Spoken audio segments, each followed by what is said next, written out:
And that's possible because when the sun goes down, that crossing activity goes up. These migrants literally running into the Yuma sector just around 2 a.m. And I am standing in one of the over 50 gaps in the Yuma sector border wall. And Jenny, here's just another look at the large crowds. They look for these spots along the wall where the border wall ends to be able to cross into the U.S. This whole line of migrants currently being apprehended by Border Patrol, and in a short time they'll be loaded right onto this bus. They'll pull up a feed of Karen Taylor Robeson's election night party on those projectors back there. The crowd will go into a chorus of boos. Conditions inside the shelter extremely rough. You can see pieces of the roof falling down and the sun coming through the ceiling. Eric and Santos were dropped off by Border Patrol at the port of entry due to Title 42. But now he's tired of waiting, using state money to buy shipping containers. White House Press Secretary Karine Jean-Pierre said it's not like migrants are just walking across the border. As you can see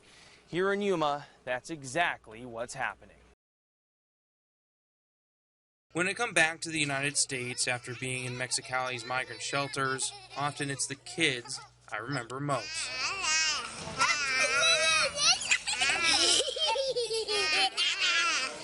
This shelter in Mexicali is only for mothers and their children. It also has a school for the kids who are living here. I like to learn about math, reading, and English. This migrant girl is from Mexico. Her mother asked us not to show her face because she was fleeing from an abusive husband and father. Others were on their way to the United States with their favorite stuffed animal, who was unavailable for an interview. Another child told me he wanted to talk, but then got a little camera shot. This 6-year-old girl says she hopes to see her dad in the United States and follow her dreams. When I grow up, I want to be a nurse. I want to care for animals. Animals, coincidentally, a popular topic among the kids. I like horses. I want to get a horse when I'm in the United States. While the children here come from all different countries for many different reasons, all of them try and make the best out of a hard situation. I like to play with my sister. Over 100,000 minors have been apprehended by U.S. agents this year. These are just some of their faces, with hopes and dreams, like every other child. Reporting in Mexicali, Adam Klepp, News 11. If you go to popular crossing spots along the Yuma border wall from the Morelos Dam down to San Luis during the day, this is likely what you'll see. Nothing. Yet agents continue to apprehend record numbers of migrants in this border sector. And that's possible because when the sun goes down, that crossing activity goes up. These migrants literally running into the Yuma sector just around 2 a.m. as Yuma continues to see over 1,000 apprehensions a day now happening under the cover of darkness. When the moon is out, the migrants arrive.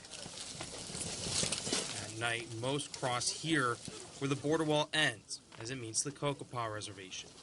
This area has become a makeshift bus stop, with local Border Patrol agents giving one-way rides straight to Yuma Sector headquarters. This line is made up of asylum seekers from all over the world. Yuma Sector Chief Patrol Officer Chris Klepp says migrants have come from over 40 different countries in June alone. One of those immigrants is Mamuka, who came from the country of Georgia in Eastern Europe, all the way to Yuma, Arizona.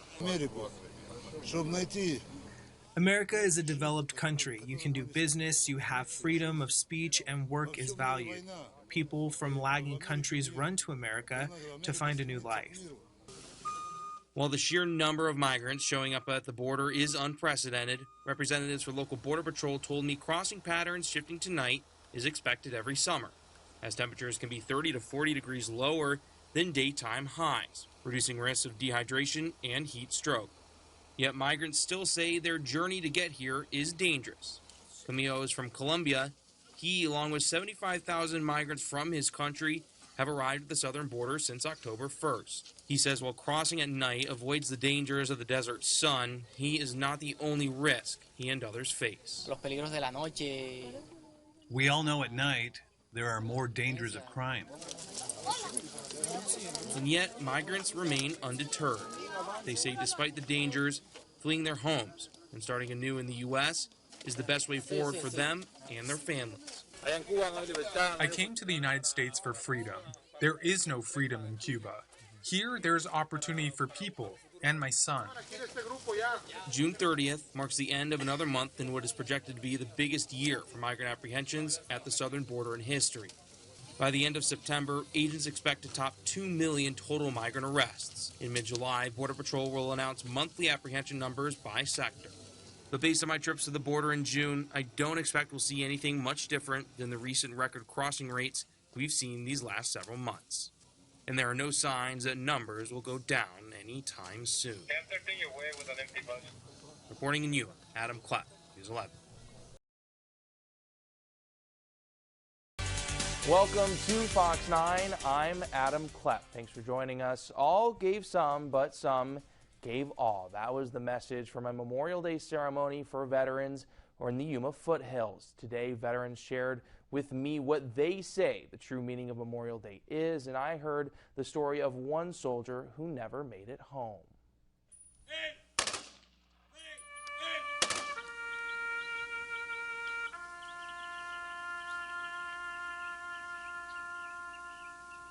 And I'd like to thank all of you for being here on this Memorial Day.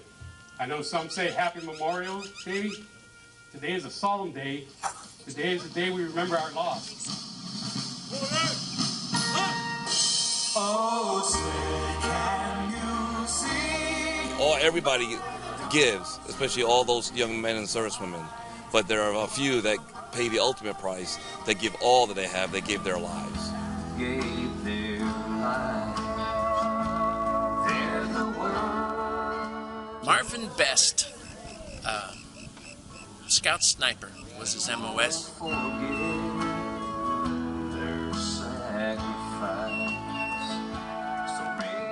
June of 2004, he was stationed in Iraq, and being he's a staff sergeant, he'd be in the front of a Hummer, and an IED went off, and he passed away.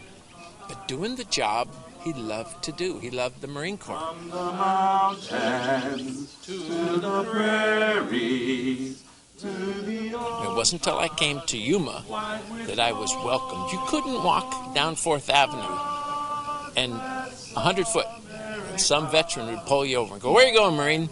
And they would take you wherever you went. The Yuma has always been welcoming to guests, and now it's my turn to say, welcome to Yuma.